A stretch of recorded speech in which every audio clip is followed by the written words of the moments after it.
السلام علیکم ورحمۃ اللہ وبرکاتہ۔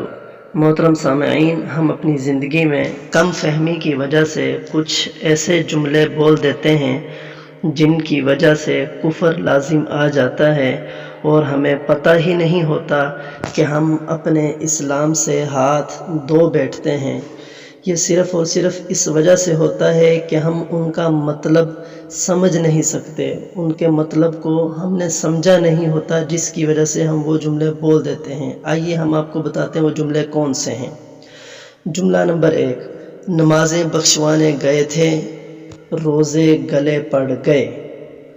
جواب، حدیث مبارکہ میں ہے جس نے رسول اللہ صلی اللہ علیہ وسلم پر نازل شدہ دین کی کسی چیز کا یا اس کی جزا و سزا کا مذاق اڑایا، اس نے کفر کا ارتکاب کیا، اگرچہ اس نے ہنسی مذاق کے طور پر یہ بات کہی ہو۔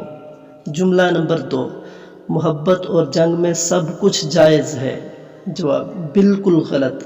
بحیثیت مسلم ہمارے لیے محبت اور جنگ دونوں کی متعین حدود دین اسلام میں موجود ہیں جن سے تجاوز کرنا جائز نہیں۔ جملہ نمبر 3، 900 چوہے کھا کر بلی حج کو چلی، یعنی ساری زندگی گناہوں میں گزری، اب نیک ہونے کا کیا فائدہ؟ جواب، 100% غلط۔ بحیثیت مسلم لاکھوں کروڑوں گناہ بھی ہوں تو توبہ کے وقت انشاءاللہ رب کی رحمت کو اپنے قریب پاؤ گے۔ گویا کوئی شخص کتنا ہی گناہ سے آلود کیوں نہ ہو، اگر سچی توبہ کر کے پلٹ آنا چاہے تو مغفرت کا دروازہ کھلا ہے۔ بلی حج کو چلی، یہ کہنا شاعر اسلام کی توہین ہے، اس لیے ایسا کوئی بھی جملہ اسلام اور مسلمان کی تنقیص کے لیے جو بولا جاتا ہے اس سے کفر لازم آتا ہے، لہٰذا ایسے جملوں سے بچیں۔ جملہ نمبر 4، آخر اللہ کو ہماری یاد آ ہی گئی۔ جواب، اللہ تعالیٰ فرماتا ہے ما کان ربک نسیا، تمہارا پروردگار بھولنے والا نہیں۔ اللہ تعالیٰ کی نظر ہر وقت ہر ایک پر ہے، لہذا اس طرح کا جملہ اللہ کی ذات کے لیے ہرگز نہ بولا۔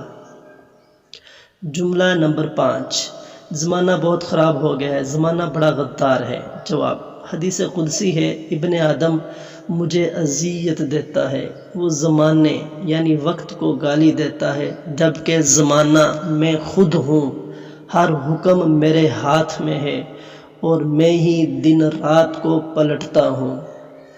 تو میرے محترم سامعین، آپ نے سنا یہ چند جملے تھے، اس کے علاوہ اور بھی جملے ہیں۔